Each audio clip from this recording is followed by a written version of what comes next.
Hello everyone, welcome to the session on neonatology updates. This is based on guidelines released by AIIMS Newborn Unit in the year 2019.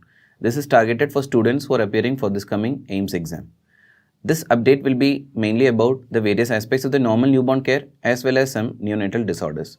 Let's start with the first section. The first section is about the care of a normal newborn. Some updates here. The first thing is regarding the delivery room temperature. The delivery room temperature at present recommended is 25 to 28 degree centigrade. And please remember the delivery room should be free from any draft of free air inside the delivery room. Okay, right. The second thing is regarding delayed cord clamping. At present, WHO recommends to delay the cord clamping to 60 seconds after birth. This you must be knowing to allow delivery of more blood from the placenta into the baby. So that's why umbilical cord clamping is advised to be delayed till that 60 seconds after birth. Now this is found to decrease the incidence of anemia, okay, in infants between the age of 2 to 6 months of age. So that is why there is a strong recommendation to delay cord clamping. Now there is a practice of giving routine stomach wash. This is basically to remove the amniotic fluid or the meconium which the baby may have swallowed at the time of delivery. Now this was believed to cause gastritis if there is some retained amniotic fluid or meconium causing vomiting in the newborn. But such practice is not recommended at present. But such routine stomach wash practice is not recommended at present. Please make a note of it. Okay, right. The next thing is regarding some aspects of eye care and cord care. Now, the recommendation at present, okay, is to clean the eye of the baby with a sterile swab which should be soaked in a normal saline or sterile water. Okay, you just gently clean the eyes with the swab soaked in a normal saline or sterile water.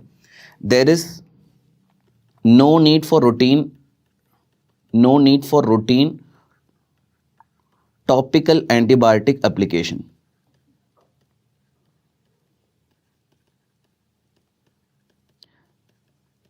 Okay, topical antibiotic should not be applied to the eyes. That is a present recommendation in the Indian scenarios. Even though the foreign author textbooks say application of erythromycin or tetracycline eye ointments may be helpful, at present in the Indian scenario, the present guideline do not indicate a need for topical antibiotic application in the eyes. Just cleaning with a normal saline or a sterile water is enough. Now regarding the cord care, you all know that the cord should be kept dry and nothing should be applied on the cord. Okay, that is a standard recommendation. But what is the update here? The update here is that in areas where there is a high neonatal mortality rate, application of 4% topical chlorhexidine is advised. This is basically to prevent the infections, but it is not a routine recommendation, only in areas with high neonatal mortality rate. So those are some updates I have in the normal care of a normal newborn. Right. The next thing is regarding timing of discharge of a newborn baby. Generally, it is advised that a newborn baby should be observed for 48 to 72 hours in the hospital before being discharged. This is basically for establishment of breastfeeding as well as to observe for some conditions like jaundice. So that is why this cutoff of 48 to 72 hours in a well baby. Suppose the baby is preterm or low birth weight. What is the guideline? In a preterm baby, it is advised that the baby should stay in the hospital under observation till the baby attains a gestational age of 34 weeks and attains a weight of 1600 grams, 1.6 kg, and for 3 consecutive days, the baby should show a weight gain. 3 consecutive days, weight gain should be noted. Only then the baby can be safely discharged from the hospital. Of course, you have to advise follow-up visit, but the timing of discharge, first discharge from the hospital are these. Okay, right. The next thing is regarding growth monitoring of the babies. Growth monitoring of the babies depend on whether it's a term baby or a preterm baby. For a term baby, I think all of you must be remembering the chart which we are using for growth monitoring. What is that? It is a standard WHO chart, World Health Organization charts. That is what is recommended. Now in a preterm baby, it is slightly different. Okay, if it is a low birth weight preterm baby, we use some chart. If it's a very low birth weight preterm baby, we use some other chart. You need not know the details of it, just know the basic names. Okay, you just have to see the names to remember in the exams. Okay, right. In a low birth weight baby, the chart which is recommended is called as a Fenton's chart. For a very low birth weight baby, what is recommended? It right chart or Ehrenkrantz chart. Ehrenkrantz. Okay, right. Now, whether it's a Fenton's chart, a right chart or a Ehrenkrantz chart, now this growth monitoring is recommended till the baby attains the postmenstrual age of 40 weeks. Please remember, beyond 40 weeks of gestation, because beyond 40 weeks, when the baby has crossed that 40 weeks, it is recommended that the baby should be followed up with a WHO chart, just like a term baby. Are able to follow this? So these are the recommendations regarding growth monitoring of babies. Now we move on to the next section. The next section is a very important one regarding the golden hour management. Okay, what is this golden hour? Golden hour refers to the first hour after birth of the baby. And this is very specifically for, not for the normal babies, but for a high risk baby like preterm babies. Okay, first hour after birth. And most of these guidelines are centered around the neonatal resuscitation. Always remember the neonatal resuscitation protocol 2015, which I have discussed in my previous modules, are the ones which should be followed. Okay, there are some recommendations in this resuscitation guideline which I am going to tell you. Right, the first thing is regarding the thermoregulation. Okay, what do you see in the first picture on the left side? What do you see in the first picture? It is a very low birth weight baby. Okay, a preterm baby obviously, and the baby is covered in polyethylene wraps. Okay, polyethylene wraps. Now this is to provide thermal protection, because remember, hypothermia is detrimental in a newborn. Okay, polyethylene wraps. Second thing, as you all must be knowing, okay, if the baby has to be shifted from the delivery room to NICU for monitoring as well as for treatment of some disorders, what is recommended is this one. What is this? Yes, this is the transport incubator. Please remember, from the delivery room to the NICU, the baby has to be in the transport incubator. Okay, shifted in transport incubator. This is also recommended. And please remember for your exam, the standard way of measuring the newborn temperature is in the axillary temperature. And remember for your exams, the normal temperature of a newborn is, I think you all must be knowing, 36.5 degree to 37.5 degree centigrade. Okay, right. So that is regarding some updates in the thermoregulation. Second thing is regarding the respiratory management and oxygen delivery for a newborn at birth. Always remember, in a term baby, resuscitation with oxygen, okay, should begin with the room air. For a preterm baby, little bit more amount of oxygen should be given, with fractional inspired oxygen FiO2 being in the range of 21 to 30%, and you should always titrate up or down depending on the target SpO2. Okay, and it is recommended that in a spontaneously breathing preterm,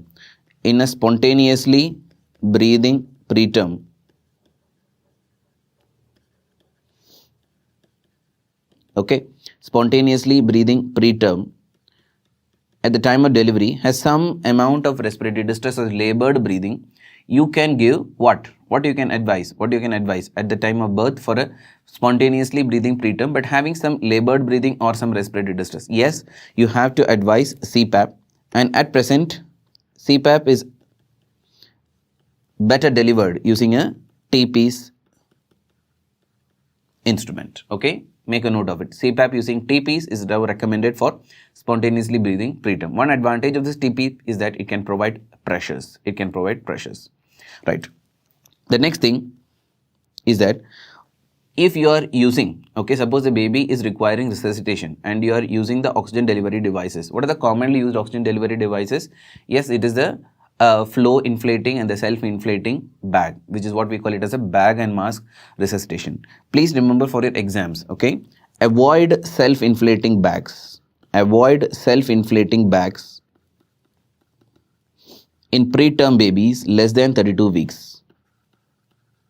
In preterm babies less than 32 weeks, because they are found to deliver uncontrolled tidal volume, okay, which can cause that barotrauma and volume associated trauma to the newborn lungs. Okay, so that is why it is recommended to avoid self-inflating bags in babies less than 32 weeks of gestation.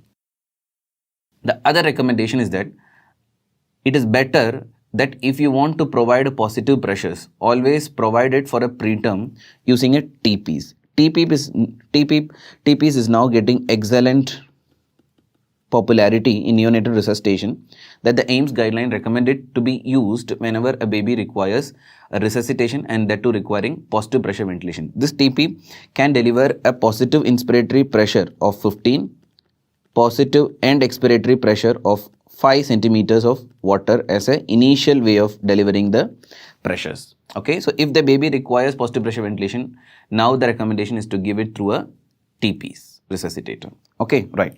So those are the updates I have in respiratory management and oxygen delivery. Okay, right.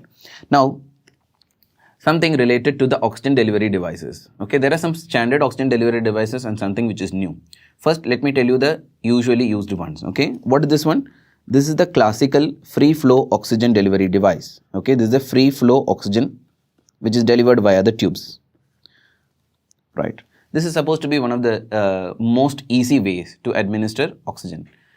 Are able to follow this? Okay, right. It can deliver oxygen up to a flow rate of 3 liters per minute, and it delivers an FiO2 of around 36%. That is a usual amount of oxygen delivered using a free flow oxygen tubing systems. Okay, right. What do you see on the other side? This one. What do you see on this side? Yes, this is nothing but the oxygen hood. This is the O2 hood. Right. Now this O2 hood is one of the very convenient way of delivering oxygen to the newborn babies. You all must have seen in the ICUs. Okay, right. This being administered. Now this O2 hood, please remember, here is the tubing which comes like this. Here is the tubing which comes like this, and the oxygen is delivered through it. Okay. Please remember the baby is exhaling also the carbon dioxide. Please remember you have to maintain a sufficient flow rate of at least 2 to 3 liters of O2 per minute. Why? Because if you don't maintain this O2 flow rate, what happens is that carbon dioxide which accumulate cannot be washed out of the oxygen hood. So that is why you have to keep this minimum flow rate of 2 to 3 liters of oxygen per minute. Okay.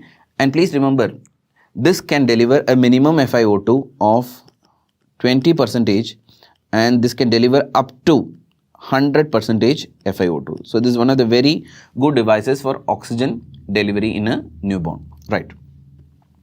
We come to the next one. The next one is regarding the nasal cannula. Okay, nasal cannula.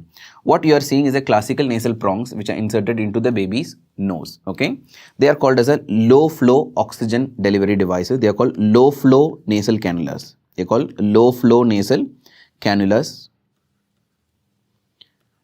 because these low flow nasal cannulas can deliver oxygen up to 1 liters per minute. Up to 1 liter per minute.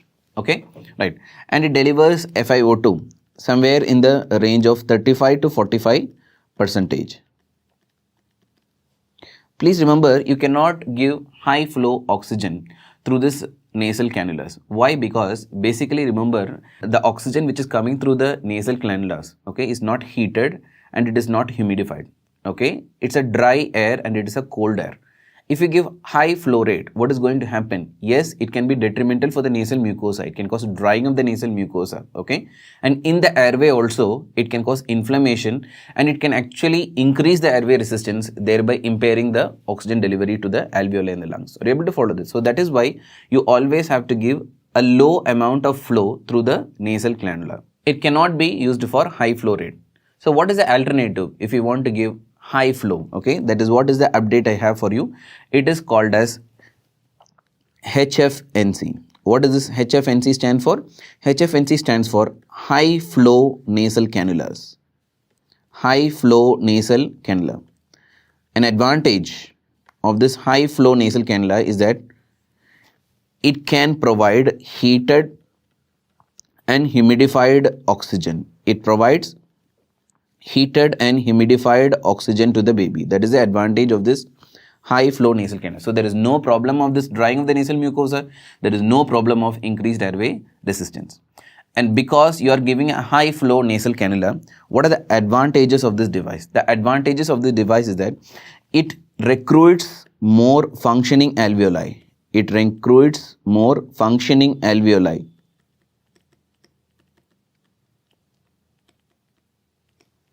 This is by the way of providing positive pressure through that high flow. Second thing is that it will wash out the dead space, especially in the nasopharynx. Okay, it will wash out the nasopharyngeal dead space.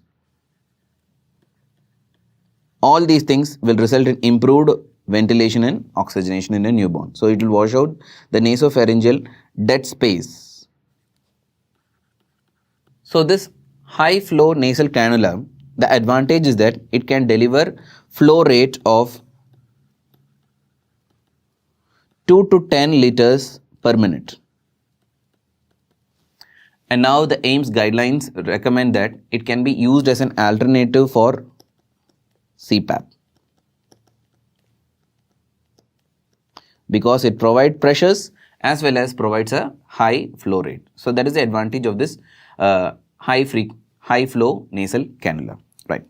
So now moving on to the next section. The next section is regarding some updates in a condition called retinopathy of prematurity. All of you must be knowing that ROP is a condition which can develop in a preterm newborn when exposed to too much levels of oxygen. Okay, that is why always remember the target SpO2 in a newborn is not 100%. Okay, especially in a preterm, it is only 90 to 95%. This is one of the main things in the prevention of retinopathy of prematurity, right? So what are the updates? The updates are regarding the screening. Okay, regarding the screening for ROP. Screening for ROP. Now, who should be screened for ROP? Which group of babies should be screened for ROP? Obviously, the preterm babies. Okay, previously the classical criteria.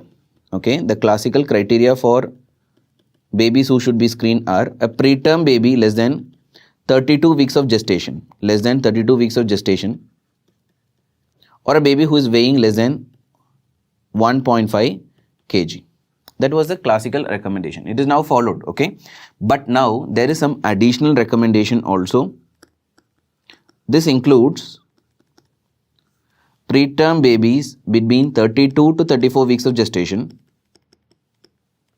32 to 34 weeks of gestation, on babies with a birth weight of 1.5 to 2 kg.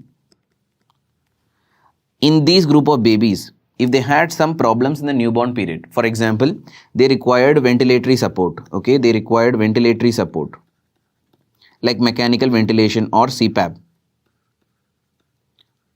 or those who are oxygen dependent for more than 24 hours,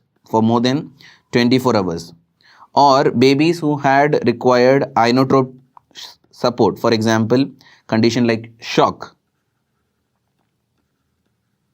or babies who had received blood transfusion,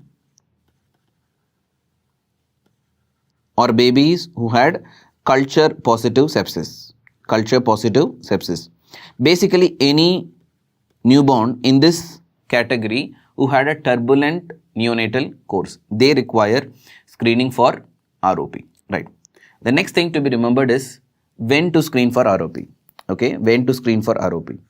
Please remember the ROP will not immediately develop the day after the oxygen is given. It will require some time to develop. So that is why the usual criteria when to screen for ROP is that the baby should have attained a post-menstrual age of 32 weeks gestation, or the baby should be at least 4 weeks postnatal age, that means after birth,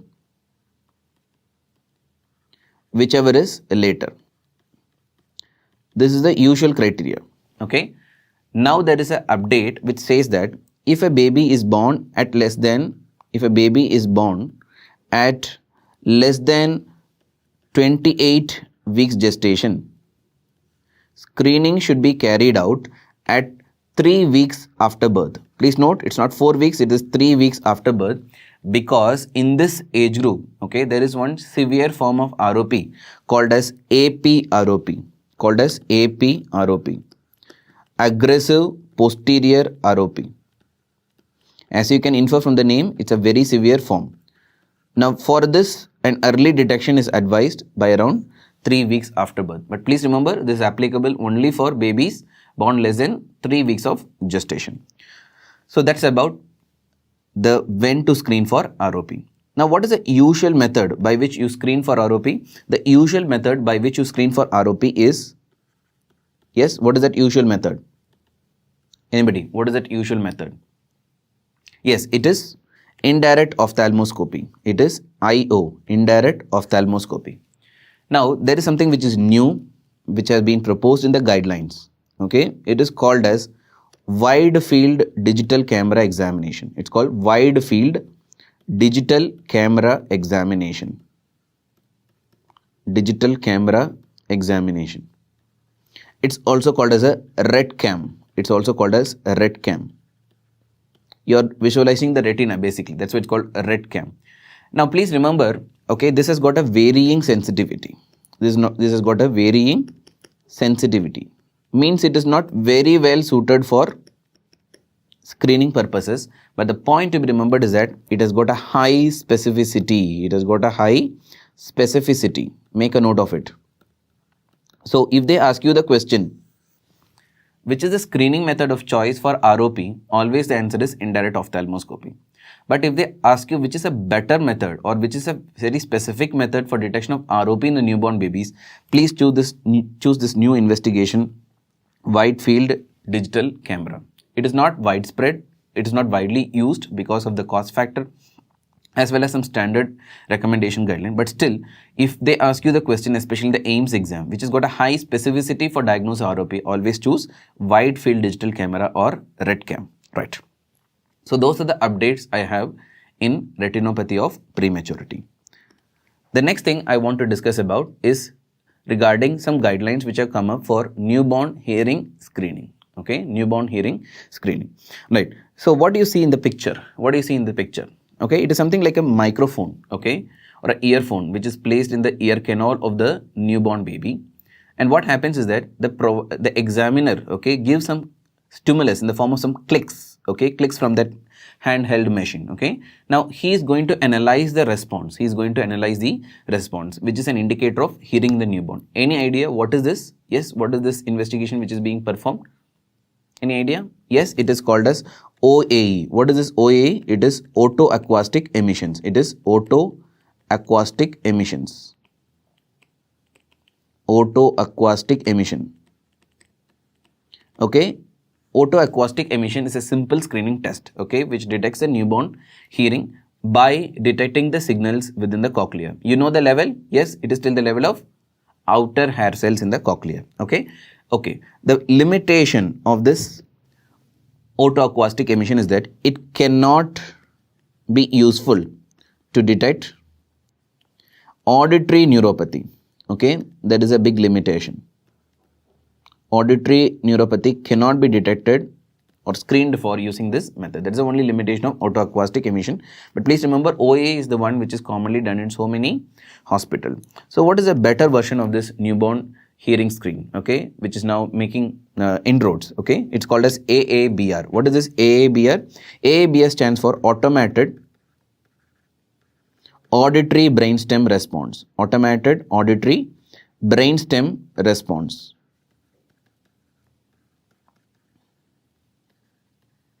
So what is this?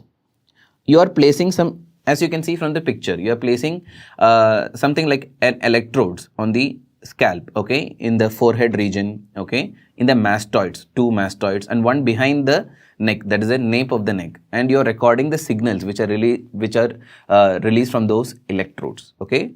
That is what is the basic function of automated auditory brainstem response. It will detect the responses till the level of inferior colliculus, okay, inferior colliculus in the brainstem.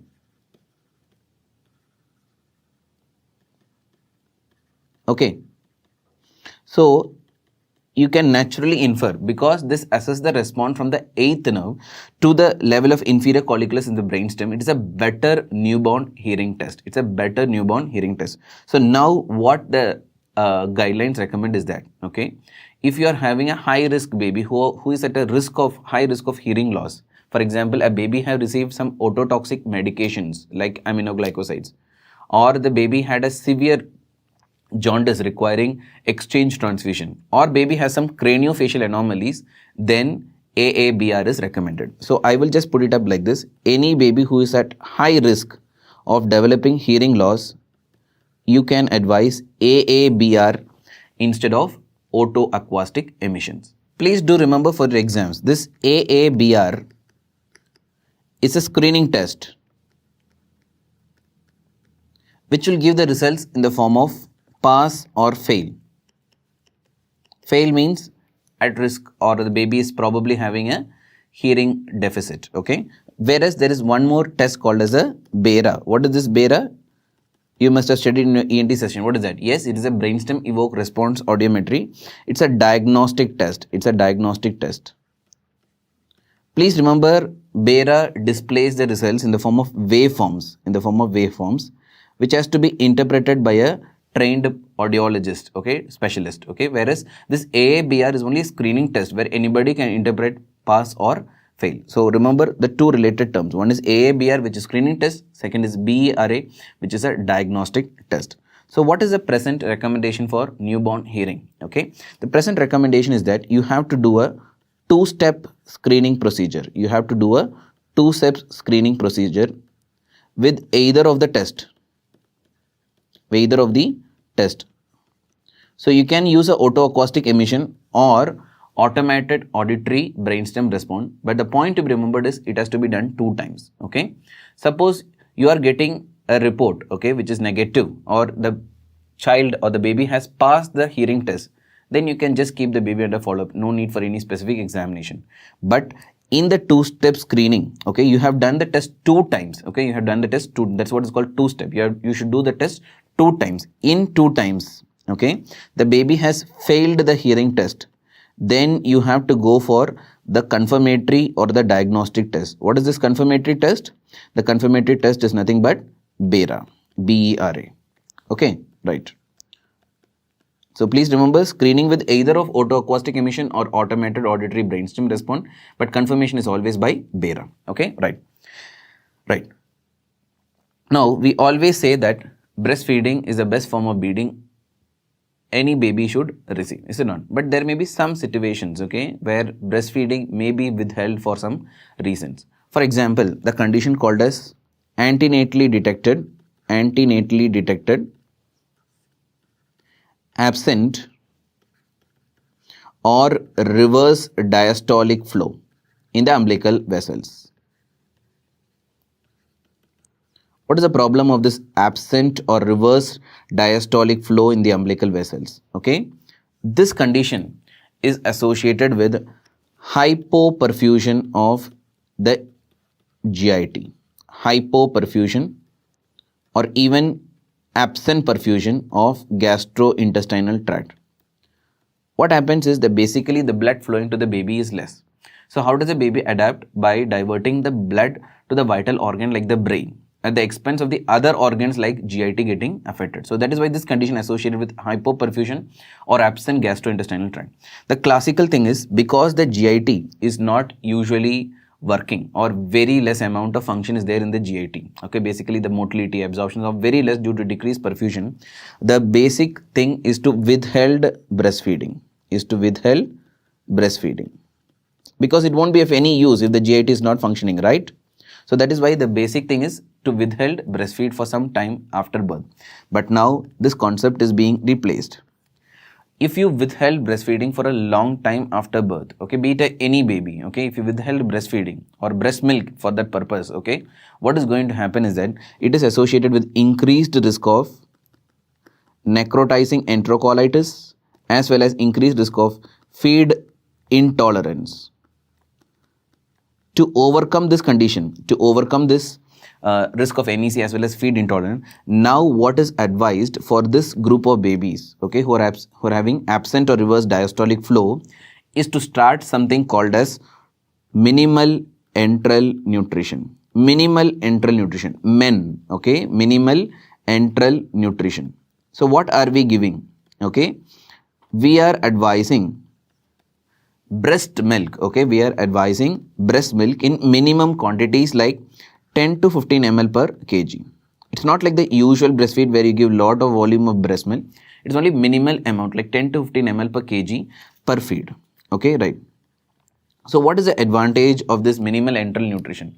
We are delivering breastfeed or breast milk to the GIT in order to promote maturation,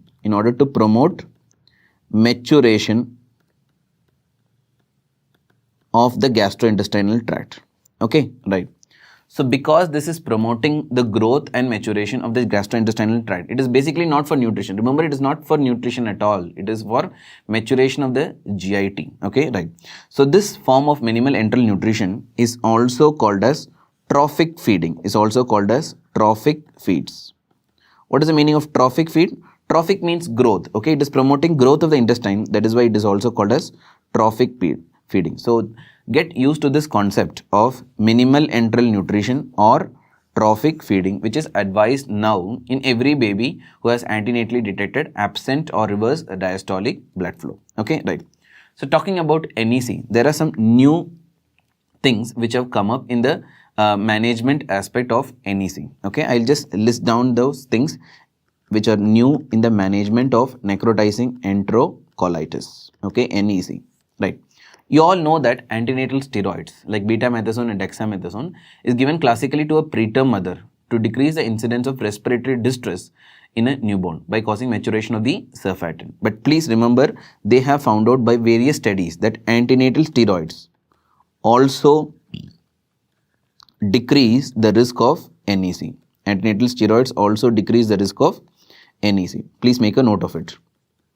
Second thing is that usage of probiotics, okay, which is the giving good bacteria to the gut. For example, the bifidobacterium is found to be associated with a decreased risk of necrotizing enterocolitis. Okay, right. The third thing is, you must be knowing one substance called lactoferrin in the breast milk. I have discussed in my previous modules, okay, that lactoferrin is protective against E. coli. Okay, right. Now this lactoferrin also decreases the production of pro-inflammatory cytokines in the intestine, thereby decreasing the intestinal damage. Pro-inflammatory cytokines. Okay, right. The next thing is something called L-arginine, which is actually a substrate for nitric oxide. Okay, substrate for nitric oxide. You all know that now this nitric oxide is actually going to cause vasodilatation and improvement of perfusion of the gastrointestinal tract. So that is why going to be beneficial in necrotizing enterocolitis. So please remember, these are all some new things which have come up, okay, in the management aspect of NEC. Okay, right. So moving on to the next one. The next one is called as a UCB. What is this UCB? Yes, it's called as a umbilical cord banking. You all must have been aware about this condition, okay, by this time.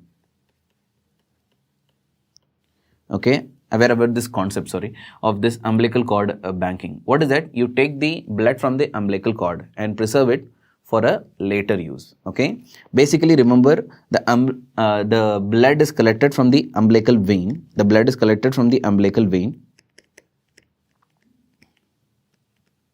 Okay, and it is preserved using cryopreservation, and this is for future use, This is for the future use. Okay, right.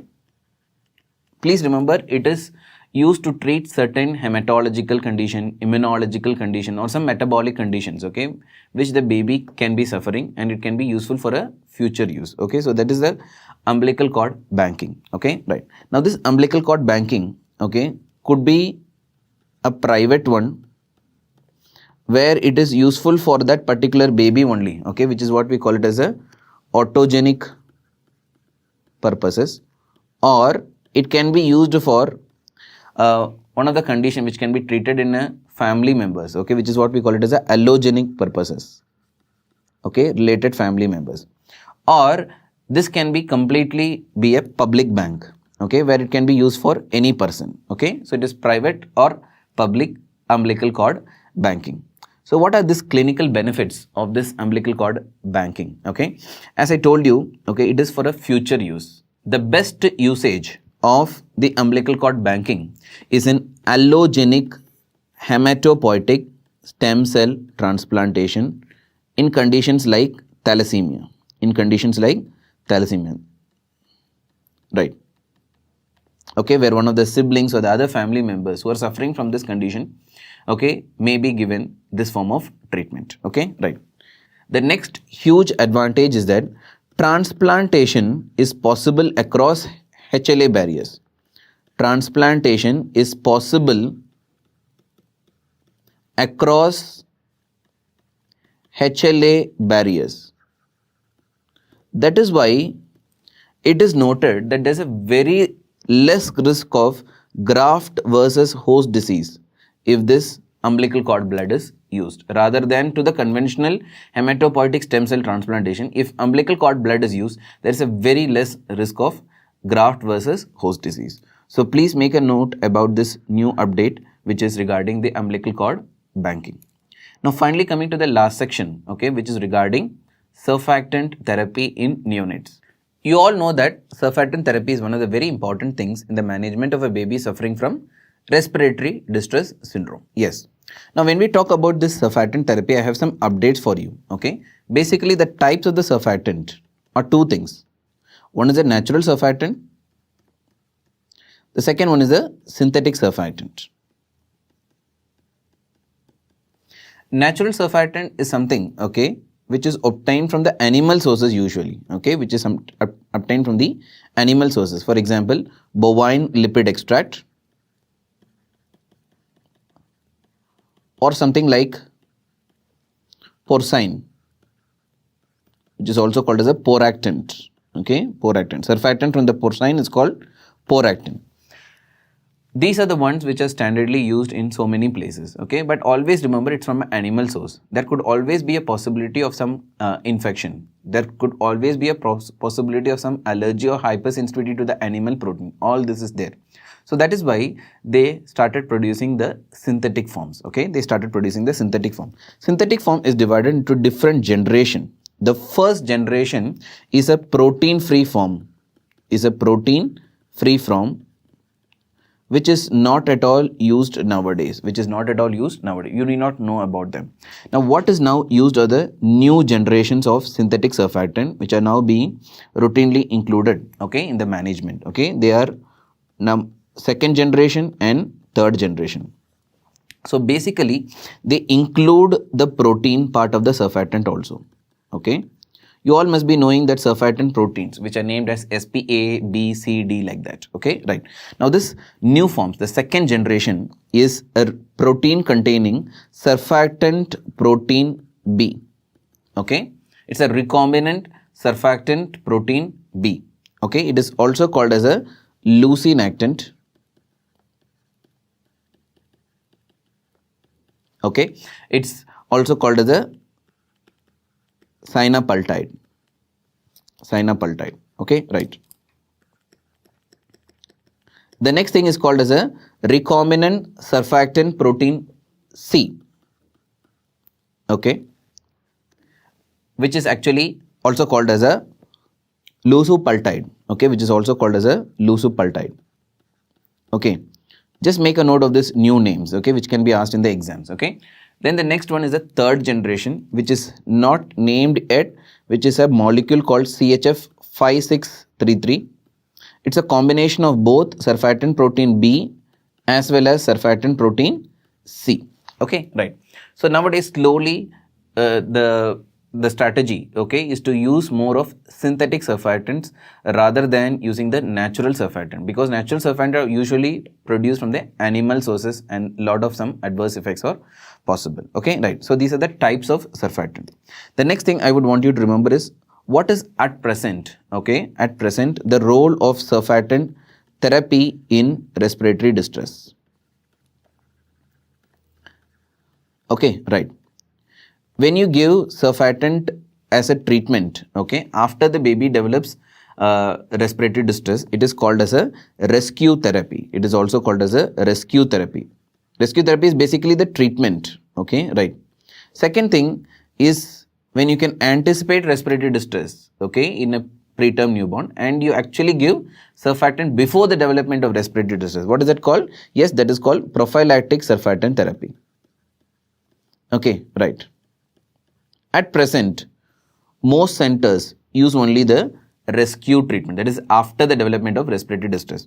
So what is the role for the other thing, that is a prophylactic? At present, the only role is in a preterm baby, okay, less than 28 weeks of gestation, and especially if the mother was not given antenatal steroid, then it is even more risky. So preterm babies less than 28 weeks, okay, can be a candidate for giving prophylactic surfactant therapy. That is the only indication of prophylactic surfactant at present. Okay, why this is recommended is because in the preterm baby less than 28 weeks, okay, if you give a early surfactant, what it is going to prevent? It is going to decrease the risk of acute lung injury, okay, in a newborn.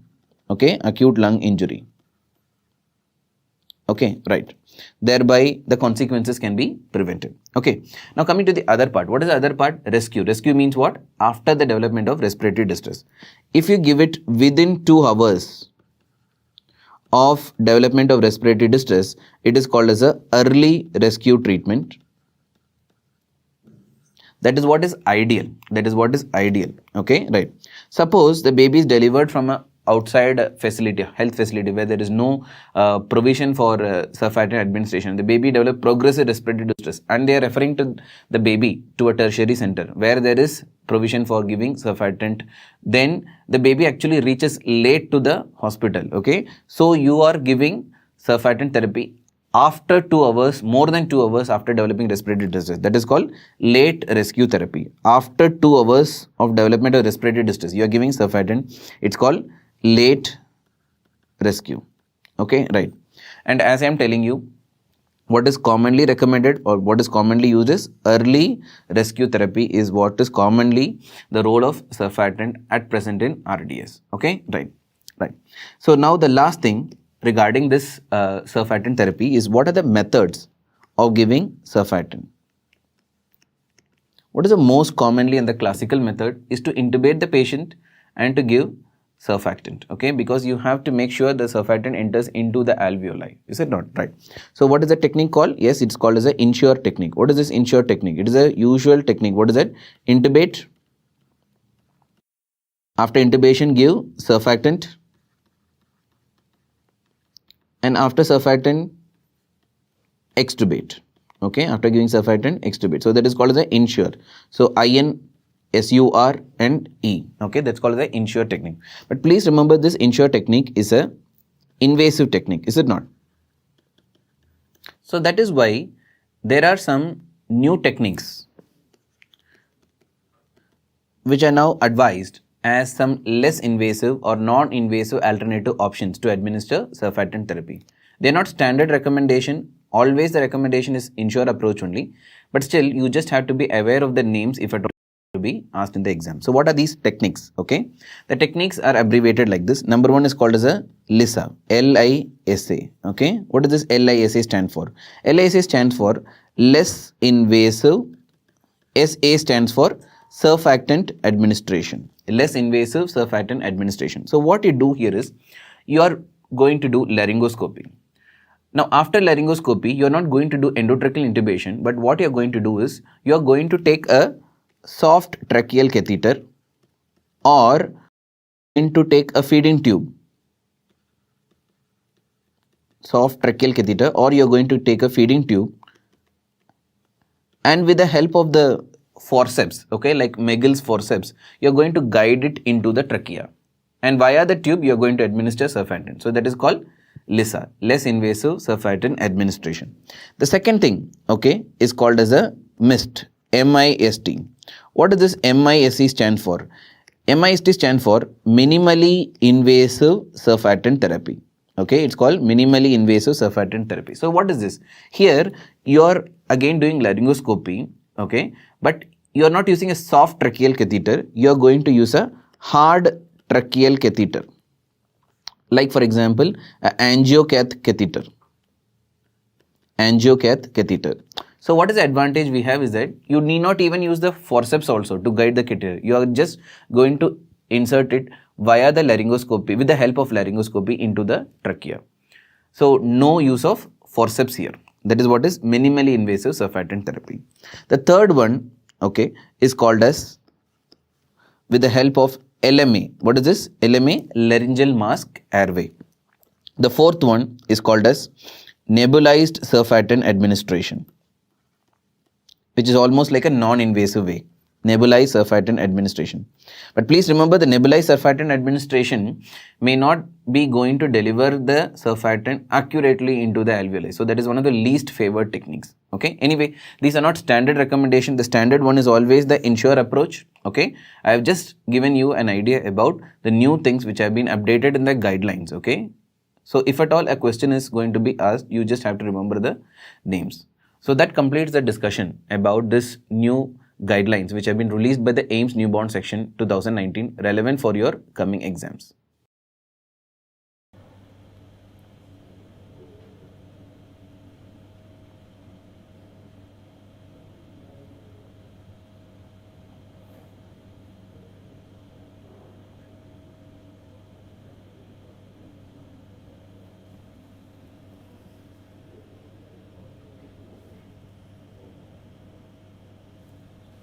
Start. I can speak. No, it is not over. Okay. Right. Can I start? Okay.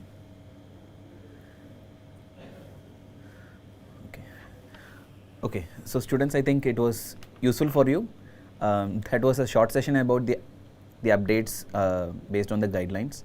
It is mainly for students who are going to appear for the AIIMS exams, 2019 exams, and it may not be of much useful for those who are actually appearing for the NEET exams, but still you can add it to your notes whatever you have learnt earlier. So I will now be available to solve your doubts. You can keep asking. Let me just see whatever doubts you have asked till this time.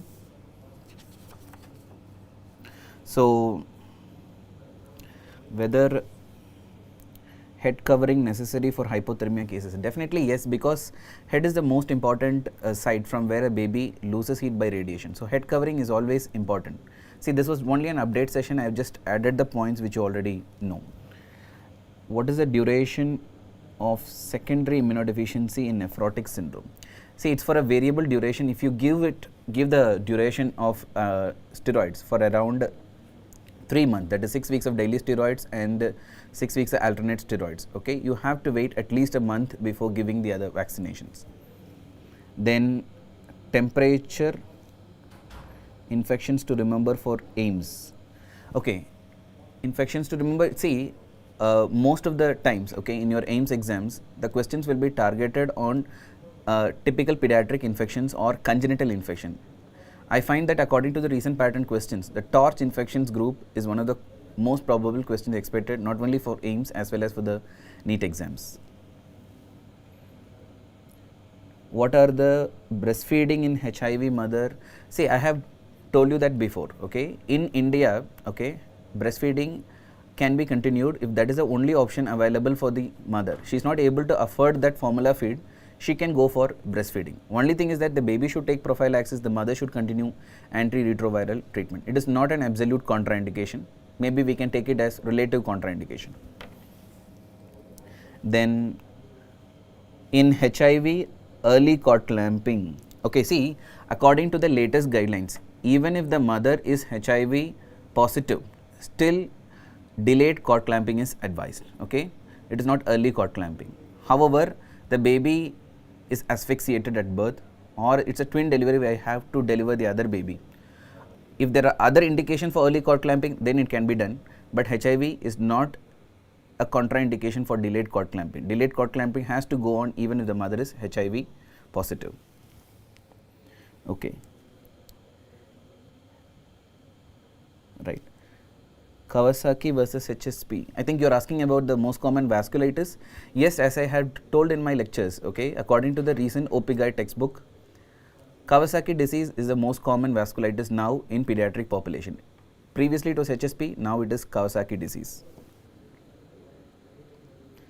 Yes.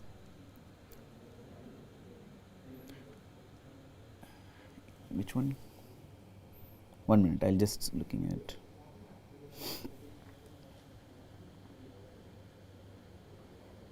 Ethoxyximide only in typical. See, ethoxyximide for absent seizure at present is not having any role. Please remember, from the beginning we were using only valproate, okay, because it was given in the books and all, okay, we were teaching as ethoxyximide. But please remember, for your exams, any age group at present, the first choice drug for absent seizures is valproate, okay, and the alternative is now lamotrigine. There is no role for ethoxyximide at present.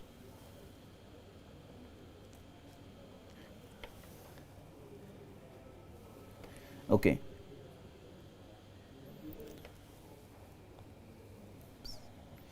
Contraindications of breastfeeding, absolute and relative. See, that's what I am telling now.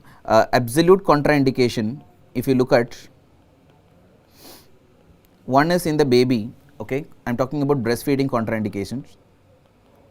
Absolute contraindication is that in a baby, if there is galactosemia or lactose intolerance, then it is absolute contraindication. Then mother on radiation therapy, mother on radiation therapy or mother on chemotherapy for cancers, then it is an absolute contraindication. As I have told you, HIV positivity is only a relative contraindication, okay, and in case of tuberculosis, if the mother is not taking ATT, then she is not allowed to breastfeed the baby directly. Remember, you can always advise expressed breastfeeds, but the mother and baby should contact with each other if the mother is not taking anti-tubercular treatment. Then the same thing goes for varicella or herpes infections in the breast. Then she may not directly breastfeed the child. She has to express the milk and give it to the baby.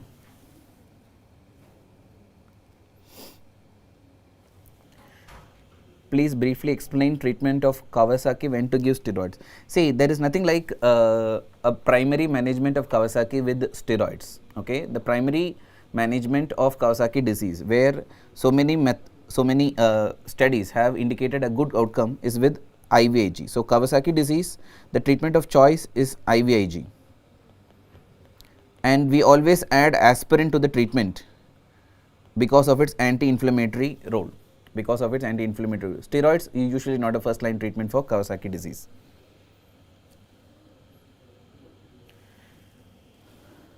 Sir, in hypothermia said that decreased school performance is not a feature, but intellectual disabilities is there. Cannot understand hypothermia. Cannot understand that question. Hypothermia, I don't think so. Okay, right. So the next one is, what is covered before eye care? See, you have to see that video again. Okay, some of you are asking this question. I think that breastfeeding topic I have already told you that.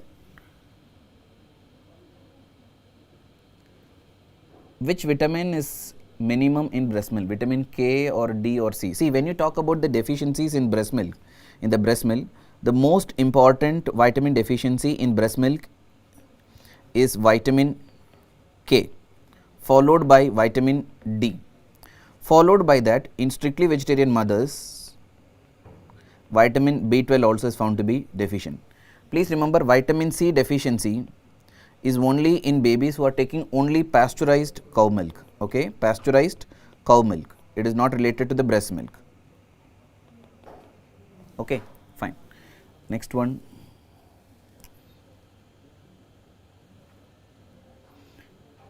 Role of steroid therapy in nephrotic syndrome. Steroid therapy is for 12 weeks, okay, 3 weeks, 3 months of daily steroids and 3 months of alternate steroids.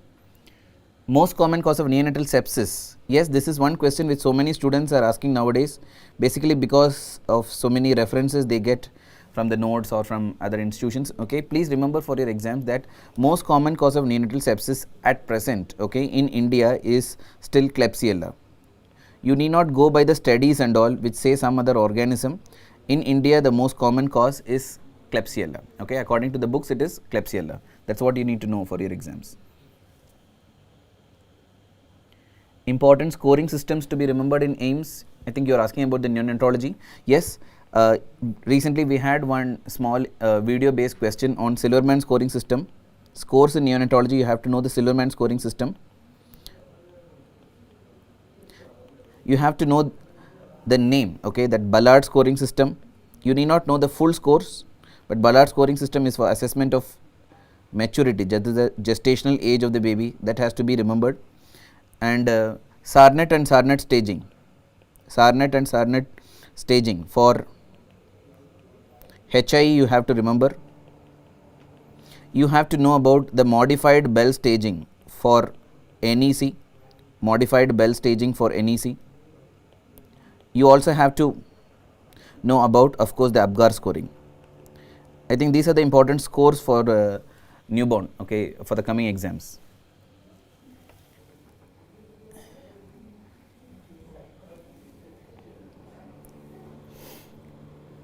Okay. Breast milk jaundice versus breastfeeding jaundice. You can see here the breast milk jaundice and breastfeeding jaundice are somewhat related to each other, but there is some differences in that the breastfeeding jaundice actually is a term which is related or due to inadequate breastfeeding. It is due to inadequate breastfeeds. Okay, so it's a slightly tricky term for you to remember. It's actually due to inadequate breastfeeds. Whereas breast milk jaundice is per se involved due to the breast milk itself, where there is some substances, they say so many substances like pregnanidiol and all, which can cause inhibition of conjugation, a problem of the conjugation. It can cause inhibition of the conjugation of bilirubin, thereby increasing the levels of unconjugated bilirubin. So, inhibiting the conjugation and thereby increasing the levels of unconjugated bilirubin. But please remember for your exams, this breast milk jaundice is not a permanent condition, it is a transient condition. Okay? Even when you advise the mother to continue breastfeeds, this condition would resolve. Usually breastfeeding jaundice occurs in the first week, and usually the breast milk jaundice occurs in week 2 to 3 after birth. Okay, right. So, I think these are the important differences between breastfeeding and breast milk jaundice. The most important is always you have to continue breastfeedings. Okay. Decrease school performance in hypothyroidism or hyperthyroidism. It is always in hypothyroidism usually. Drug of choice for CAH and intrauterine stage, I mean before birth. See, for congenital adrenal hyperplasia, if the baby is having congenital adrenal hyperplasia, that is after birth I am talking about, the treatment has to be a potent steroid in the form of hydrocortisone. Hydrocortisone is advised. Hydrocortisone is a steroid of choice for postnatal treatment. For prenatal, that is before birth, if you want to prevent something like virilization of the female fetus, the drug of choice is dexamethasone. Make a note of it, dexamethasone. So, hydrocortisone after birth, dexamethasone in the antenatal period. Type of feeding depending on birth and gestational age. I think you are asking about the feeding in a newborn. Yes, it is based on the gestational age of the baby basically. If a baby is less than 32 weeks of gestation, the type of feeding is orogastric tube feeds or nasogastric tube feeds. 32 to 34 weeks of gestation. Some books say 36 weeks also, but generally 32 to 34 weeks of gestation. It is the Palladai feeds or the Katori spoon feeds. And after 34 weeks, it is always direct breastfeeding. Direct breastfeeds. One more point I would want you to remember is that suppose a baby is very unstable, where the mother cannot give any type of feeding or enteral feeding is not indicated, then you can go for parenteral nutrition, total parenteral nutrition. But generally, yes, in a stable baby, these are the feeding methods. Kawasaki conjunctivitis, purulent or non-purulent? It is always non-purulent conjunctivitis. When is prophylactic endotracheal intubation done in resuscitation? There is nothing like prophylactic endotracheal intubation and all. When there is a stage when the baby requires positive pressure ventilation, and even after starting bag and mask ventilation, you are not getting a proper response. After doing so many corrective things, then you can go for endotracheal intubation. There is nothing called prophylactic endotracheal intubation. Most common primary brain tumor in children, I think this was one of the questions asked in the Hello groups. everyone. The answer is astrocytoma. There is always astrocytoma. Please remember, the most common brain tumor is astrocytoma in children. Most of the astrocytomas are usually benign in the pediatric age group. So that is why if they ask the question, which is the most common malignant, please remember, if they ask you the question, which is the most common malignant brain tumor, then it cannot be astrocytoma, because most astrocytomas are benign. If they ask you most common malignant, then your answer changes to medulloblastoma.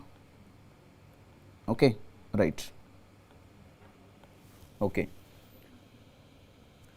Most common leukemia in Downs, it's ALL or AML. Please remember, the most common leukemia overall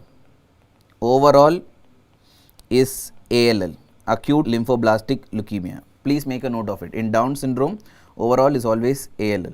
Only in children less than 3 years, AML is found to be more common, less than 3 years.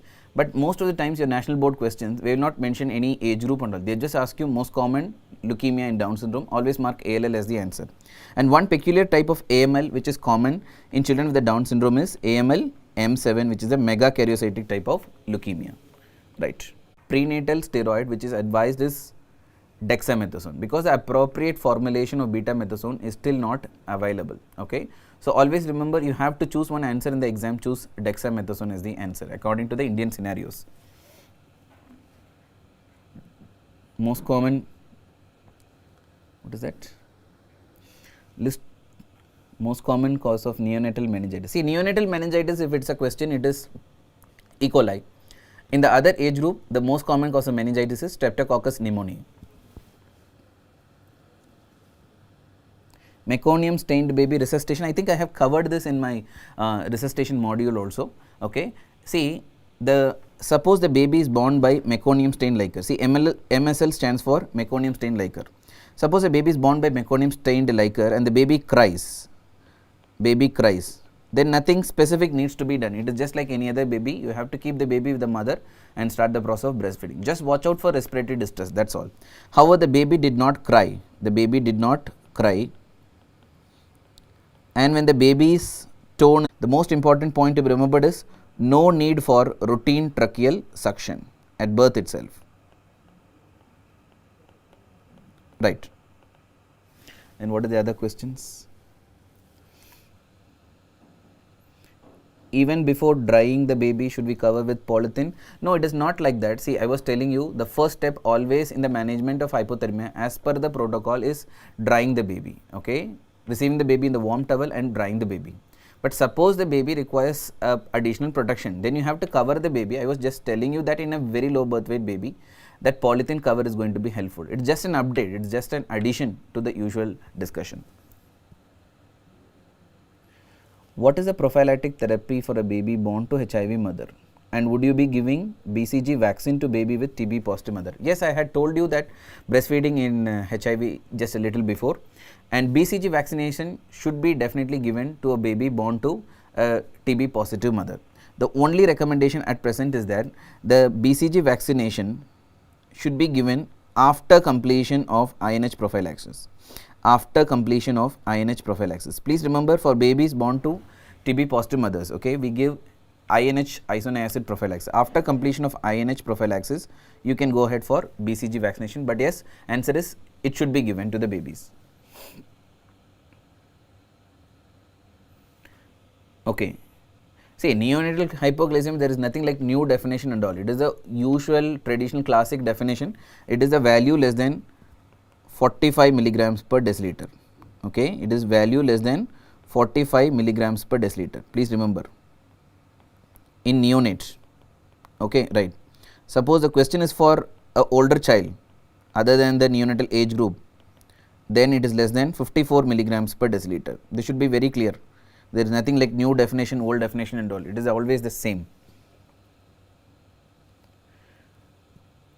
Okay. The next question is, please explain 3:1 ratio. See, in neonatal resuscitation, 3:1 ratio stands for the ratio of chest compression to ventilation. Chest compression to ventilation. It is according to the guidelines that in 1 minute, okay, in 1 minute of neonatal resuscitation, the baby should be given 90 chest compressions and 30 ventilation. So, 120 events in 1 minute, 90 compressions and 30 ventilation. If you just simplify this as a ratio, you would be getting 3:1. That is what is the 3:1 ratio in neonatal resuscitation.